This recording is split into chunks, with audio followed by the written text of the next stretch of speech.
Halo guys, selamat datang di channel kami. Don't forget to subscribe ya guys. Kami membutuhkan subscribe and viewers dan like-nya. Semoga kalian bermanfaat buat kami. Jangan lupa ya guys.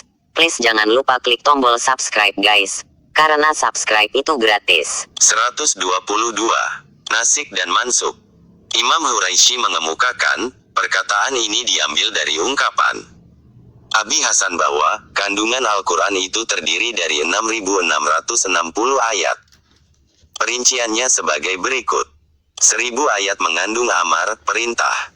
Contohnya, Al-Anfal 24. Hai orang-orang yang beriman, penuhilah seruan Allah dan seruan Rasul. 1000 ayat mengandung nahi, larangan. Contohnya, An-Nahl 116.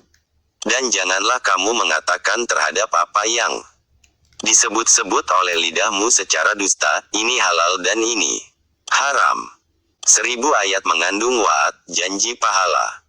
Contohnya, dan barang siapa mengagungkan apa-apa yang terhormat di sisi Allah maka itu adalah lebih baik baginya di sisi Tuhannya. Qs. Al-Hajj 30. Perhatikan ayat ini. Mengagungkan selain Allah tidaklah syirik. Bahkan dibolehkan agama. Asalkan yang diagungkan itu yang terhormat di sisi Allah dan sesuai penempatannya. Sesungguhnya Allah tidak menyia-nyiakan pahala orang yang berbuat baik. Taubah 120. 1000 ayat mengandung wa'id, janji siksa. Contohnya, Yunus ayat 100. Dan Allah menimpakan kemurkaan kepada orang-orang yang tidak mempergunakan akalnya. 1000 ayat mengandung amsal, perbandingan. Contohnya, Al-Ankabut 41. Perumpamaan orang-orang yang mengambil pelindung. Pelindung selain Allah adalah seperti laba-laba yang membuat rumah, dan sesungguhnya rumah yang paling lemah adalah rumah laba-laba kalau mereka mengetahui. 1000 ayat mengandung kisyah, berita. Contohnya, An-Nisa 164. Dan rasul-rasul yang sungguh telah kami kisahkan tentang mereka kepadamu dahulu, dan rasul-rasul yang tidak kami kisahkan tentang mereka kepadamu. 500 ayat mengandung halal dan haram. Contohnya, Al-Baqarah 275. Allah telah menghalalkan jual beli dan mengharamkan riba. 100 ayat mengandung doa dan tasbih. Contoh, Al-Hadid ayat 1. Semua yang berada di langit dan yang berada di bumi bertasbih kepada Allah, menyatakan kebesaran Allah, dan dialah yang Maha Perkasa lagi Maha Bijaksana. Al-Baqarah 201. Dan di antara mereka ada orang yang berdoa, ya Tuhan kami, berilah kami kebaikan di dunia dan kebaikan di akhirat dan peliharalah kami dari siksa neraka. Ya Tuhan kami, janganlah Engkau jadikan hati kami condong kepada kesesatan sesudah Engkau beri petunjuk kepada kami, dan karuniakanlah kepada kami rahmat dari sisi Engkau karena sesungguhnya Engkaulah Maha Pemberi karunia. Ali Imran 8. 60 ayat mengandung nasik dan mansuk. Contoh, Al-Anfal ayat 65 dan 66. Hai Nabi, kobarkanlah semangat para mukmin untuk berperang. Jika ada 20 orang yang sabar di antaramu, niscaya mereka akan dapat mengalahkan 200 orang musuh, dan jika ada 100 orang yang sabar di antaramu, niscaya mereka akan dapat mengalahkan 1000 daripada orang kafir. Disebabkan orang-orang kafir itu kaum yang tidak mengerti. Perhatikan ayat ini. Allah memerintahkan Nabi agar mengobarkan semangat perang kepada para sahabatnya dengan ketentuan 1:10. Sedangkan dalam ayat berikutnya Allah menguranginya hingga menjadi 1:2. Perhatikan ayat di bawah ini. Sekarang Allah telah meringankan kepadamu dan Dia telah mengetahui bahwa padamu ada kelemahan. Maka jika ada di antaramu 100 orang yang sabar, niscaya mereka akan dapat mengalahkan 200 orang kafir, dan jika di antaramu ada 1000 orang yang sabar, niscaya mereka akan dapat mengalahkan 2000 orang, dengan seizin Allah, dan Allah beserta orang-orang yang sabar. Dengan memperhatikan ayat ini, masihkah kita mengatakan tidak ada ayat yang dinasak? Wallahu alam. Perhatikan lagi, surat Al-Baqarah 62 dengan Ali Imran 85. Sesungguhnya orang-orang mukmin, orang-orang Yahudi, orang Nasrani dan orang-orang Sabiin, siapa saja di antara mereka yang benar-benar beriman kepada Allah, hari kemudian, dan beramal saleh, mereka akan menerima pahala dari Tuhan. Mereka, tidak ada kekhawatiran kepada mereka, dan tidak pula mereka bersedih hati. Barang siapa mencari agama selain agama Islam, maka sekali-kali tidaklah akan diterima agama itu daripadanya, dan dia di akhirat termasuk orang-orang yang rugi. Ali Imran 85. Perhatikan lagi contoh lain, An-Najm 38-39 dengan atur 21. Yaitu, bahwasanya seorang yang berdosa tidak akan memikul dosa orang lain, dan bahwasanya seorang manusia tiada memperoleh selain apa yang telah diusahakannya. Dan orang-orang yang beriman, dan yang anak cucu mereka mengikuti mereka dalam keimanan, kami hubungkan anak cucu mereka dengan mereka, dan kami tiada mengurangi sedikit pun dari pahala amal mereka. Inilah yang dikatakan Allah dalam surat Al-Baqarah ayat 106. Ayat mana saja yang kami nasakkan, atau kami jadikan manusia lupa kepadanya, kami datangkan yang lebih baik daripadanya atau yang sebanding dengannya. Tidakkah kamu mengetahui bahwa sesungguhnya Allah Maha Kuasa atas segala sesuatu? Allah menghapuskan apa yang Dia kehendaki dan menetapkan apa yang Dia kehendaki, dan di sisinya lah terdapat umul kitab Lauh Mahfuz.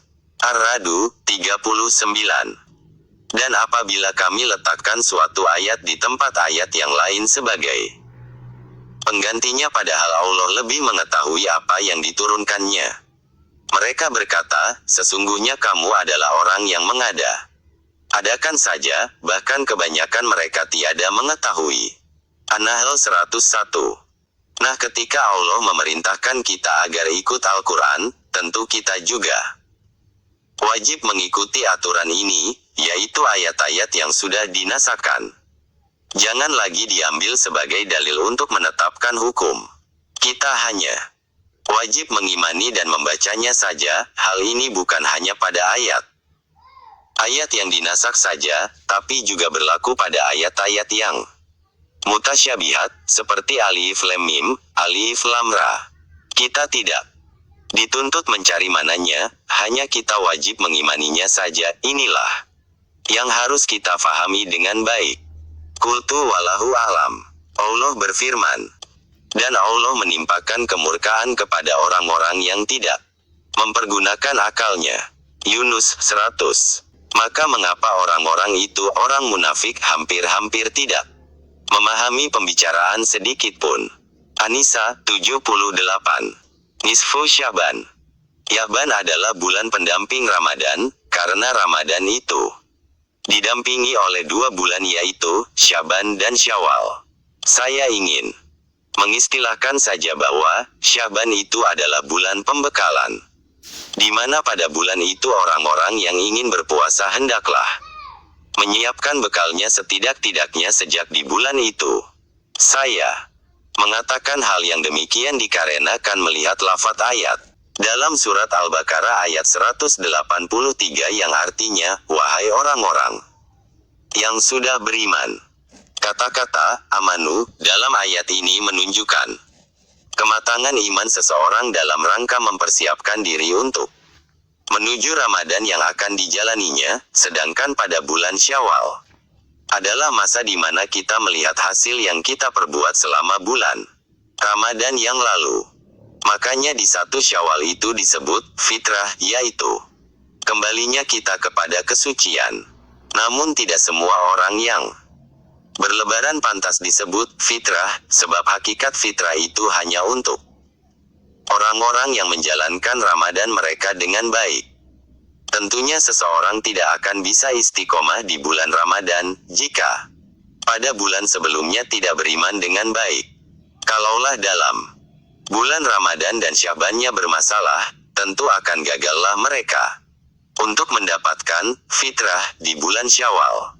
Mengetahui fitrah atau tidaknya seseorang dapat dilihat pada waktu kembalinya atau keadaan ketika ia kembali, yaitu pada bulan Syawal.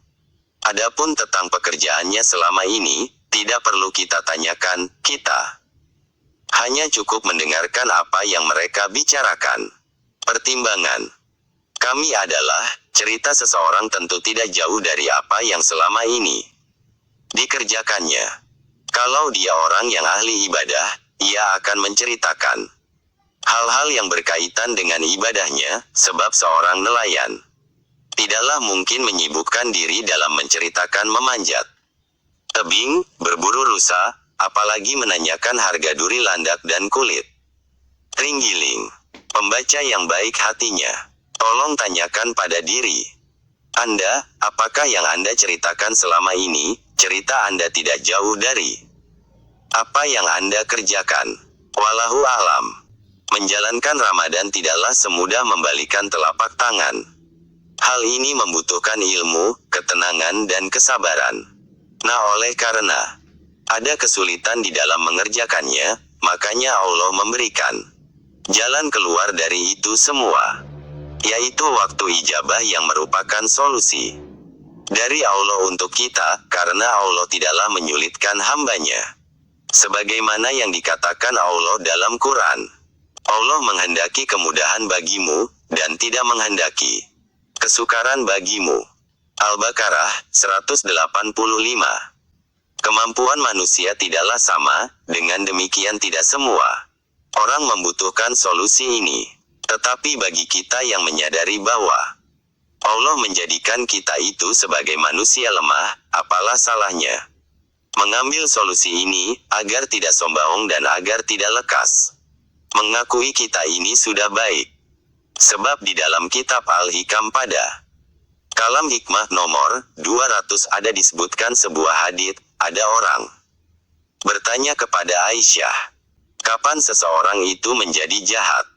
Beliau menjawab, apabila dia telah mengira dia itu adalah orang baik.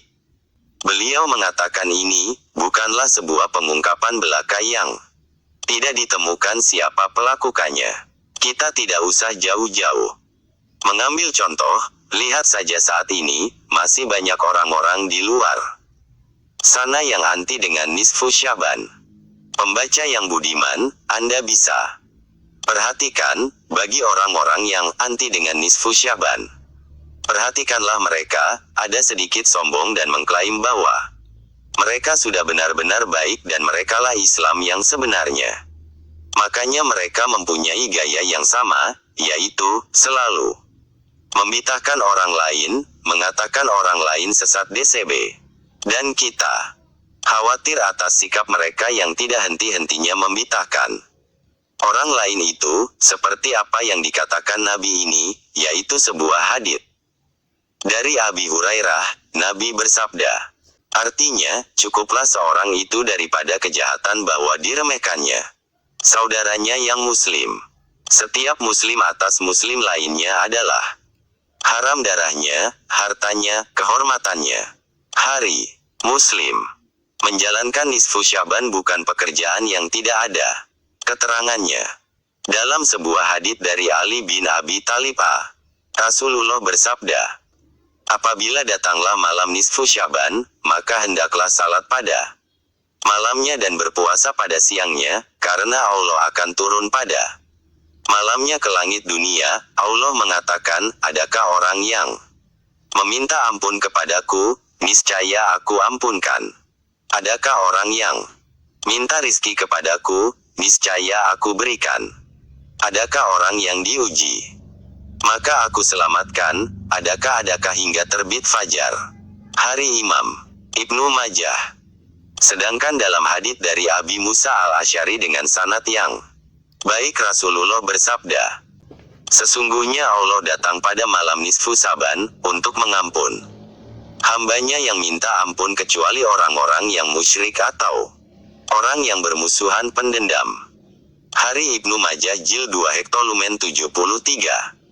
Diriwayatkan dalam kitab An-Nawadir oleh Imam Tirmizi dan oleh Tabrani serta Ibnu Sahin dengan sanad hasan, baik, yang berasal dari Aisyah. Beliau mengatakan Rasulullah bersabda, pada malam nisfu Syaban ini Allah mengampuni orang-orang yang memohon ampun dan merahmati mereka yang mohon rahmat serta menangguhkan akibat kedengkian orang-orang yang dengki. Hadis-hadis yang semakna dengan ini, ada juga dalam riwayat Abu Syaibah dalam kitab Al-Musyanifnya, dan olah Abu Dunya di dalam Ad-2, yang berasal dari Ibnu Mas'ud.